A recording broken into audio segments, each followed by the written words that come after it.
Largaron el Premio Independencia de los Estados Unidos mexicanos. Sale a enseñar el camino al participante número 2, Stone Thunder, pequeña ventaja sobre el número 6, Kasparov. Entre ambos se desempeña el número 3, Nápoles. Cuarto viene accionando el 7, Emoticón. En la quinta ubicación lo hace el número 5, Oro Cuí. Más atrás el 1, Amaro Pargo. Luego viene accionando el número 8, Pistacho. Cierra la marcha el 4, Robertinho. Los competidores dejan atrás la señal indicatoria de los 1300 metros con el número 3, Nápoles, enseñando el camino.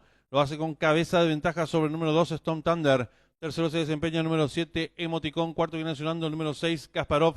En la quinta ubicación a varios cuerpos viene accionando el 5, Orocuí. Más atrás se desempeña el 8, Pistacho. Luego viene accionando el número 4, Robertinho. Cierra la marcha a varios cuerpos el 1, Amaro Pargo. Los competidores van a comenzar a enfrentar el último codo con el número 7, Emoticón. Ahora cuerpo de ventaja sobre el número 3, Nápoles. Tercero se desempeña el participante número 8, Pistacho. Cuarto direccionando el número 2, Stone Thunder. En la quinta ubicación se desempeña ganando terreno al fondo el número 4, Robertinho. Los competidores en los últimos 600 metros de carrera. El número 7, Emoticón, pescuezo de ventaja sobre el número 3, Nápoles. En la tercera ubicación se desempeña el número 8, Pistacho. Y los competidores del Premio Independencia de los Estados Unidos mexicanos están en la recta final. Últimos 400 metros para el disco. Hay lucha en la delantera por el centro de la pista. Número 7, Emoticón. Por dentro el número 3, Nápoles. En la tercera ubicación lo viene haciendo el participante número 8, Pistacho. Descuente en los últimos 250 metros para el disco. Continúa la lucha en la delantera por dentro el número 3, Nápoles. Por el centro de la pista, número 7, Emoticón. Quedando en la cuarta ubicación el participante número 2, Stone Thunder.